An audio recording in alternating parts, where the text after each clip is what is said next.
Picture the richest person you can imagine. Jeff Bezos, Bill Gates, even Elon Musk.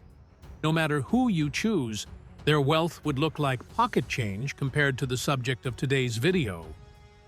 Musa, the first of Mali, a man so wealthy that when he traveled, he literally shook the world's economy. A king whose generosity caused inflation across continents. A ruler who turned deserts into centers of knowledge and whose legacy echoes even today. This is the story of Mansa Musa, the richest man who ever lived. Chapter 1. The Golden Heart of Mali. To understand Musa, we must first understand his kingdom. In the 14th century, West Africa was home to powerful empires, but none shone brighter than Mali. Mali's wealth came from two things: gold and salt. Gold flowed from the mines of Bambouk and Bura, while salt, a vital commodity for preserving food, was mined from the Sahara and transported along camel caravans. Together, they made Mali the beating heart of trans-Saharan trade. Its cities, Niani, Gao, and later Timbuktu, buzzed with traders, scholars, and architects. Markets overflowed with gold, textiles, spices, and knowledge. Mali was not just rich, it was alive, vibrant, and cosmopolitan. At the head of this empire stood Musa, a man whose fortune would come to stagger the imagination. Chapter 2. The rise of Musa. Musa wasn't born to be king. Born around 1280, he rose to power under dramatic circumstances. His predecessor, Mansa Abu Bakr II, was obsessed with the sea. He launched a massive expedition across the Atlantic with 2,000 ships, seeking the edge of the world, and never returned. Musa, then a deputy, was appointed regent. When Abu Bakr vanished, Musa claimed the throne in 1312. He inherited a vast empire stretching from the Atlantic to the heart of the Sahara. But it was just the beginning. Chapter 3. The Empire of Gold. The empire Musa inherited had been built by his great-uncle, Sundiata Keita, also known as the Lion Prince. Sundiata had toppled the declining Ghana Empire and defeated the rising kingdom of Soso at the Battle of Krina in 1235, creating a vast West African superstate. Under Sundiata, Mali controlled gold mines, salt routes, and trade networks. He centralized wealth, reserved gold nuggets for the monarch, and demanded loyalty from all his subjects. By the time of Musa's birth, Mali was wealthy, stable, and strategically positioned between the gold fields of West Africa and the salt-trading caliphates of the north. But Musa had ambitions far beyond his uncle's. He didn't just want Mali to dominate West Africa, he wanted to rival the entire known world. Chapter 4. Expansion and Conquest. Shortly after assuming the throne, Musa raised 100,000 men and 10,000 horses. Over the next decade, he doubled Mali's size, incorporating modern-day Senegal, Gambia, Niger, Mauritania, Mali, Burkina Faso, Guinea-Bissau, Guinea, and the Ivory Coast. The empire stretched 3,200 kilometers east to west, roughly the distance from New York to New Mexico. Only the Mongol Empire was larger. To manage these vast lands, Musa divided Mali into 14 provinces, each governed by a local farba. They enjoyed autonomy, but paid tribute in gold, taxes, and slaves.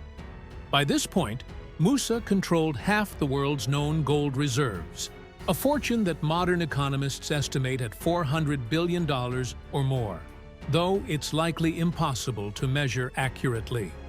Chapter 5. The Hajj that shook the world. In 1324, Musa embarked on the journey that would make him legendary, the Hajj to Mecca. Unlike typical pilgrims, Musa traveled in extravagance beyond imagination. His caravan included 60,000 men, soldiers, officials, servants, 12,000 slaves, tens of thousands of sheep, hundreds of camels loaded with gold. thousands of horses with luxury goods. Every person wore gold and silk. Even his lowliest servant glimmered like royalty. His caravan was a mobile Fort Knox, a walking symbol of Mali's wealth.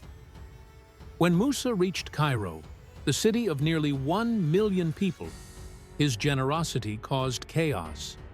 He distributed gold to the poor, gave lavish gifts to rulers, and funded mosques. But he gave so much that he flooded the Egyptian market, causing the price of gold to plummet and triggering an economic slump that lasted over a decade. Europe and Arabia had never seen such wealth. Musa appeared on maps holding a golden nugget, a symbol of Africa's unimaginable riches. Chapter 6. A visionary scholar, King Musa's legacy wasn't just gold. He was a patron of knowledge, faith, and architecture. After his pilgrimage, he returned with scholars, architects, and books from across the Islamic world. He built mosques, schools, and libraries, founding the legendary Sankora University in Timbuktu. Timbuktu became a hub for learning, boasting hundreds of thousands of manuscripts covering science, astronomy, medicine, law, and philosophy. Students and scholars traveled from across Africa, Arabia, and beyond, centuries before Europe's Renaissance. Musa transformed Mali into an empire of ideas, not just wealth. Chapter 7. Gold and Culture. Musa also brought architects like Abu Ishaq al-Tuwejin from Moorish Spain to Mali. Al-Tuwejin designed the Jinguereber Mosque in Timbuktu, a masterpiece of mud brick architecture. Musa's vision turned Timbuktu into a city that rivaled Mecca in grandeur. Libraries, schools, and mosques flourished. The arts, culture, and education were funded directly by Musa's infinite gold reserves. Mali became the cultural and intellectual heart of West Africa, a city whose influence would last centuries. Chapter 8. The Twilight of Mali. Musa died in 1337, leaving an empire at its peak. But without clear succession laws, civil war and internal strife followed. By the mid-15th century, Mali's power waned. New goldfields and trade routes emerged, while the Songhai Empire rose, eventually conquering much of Mali. Timbuktu suffered ransacking, yet Musa's legacy endured. His wealth and vision inspired maps, explorers, and historians for centuries.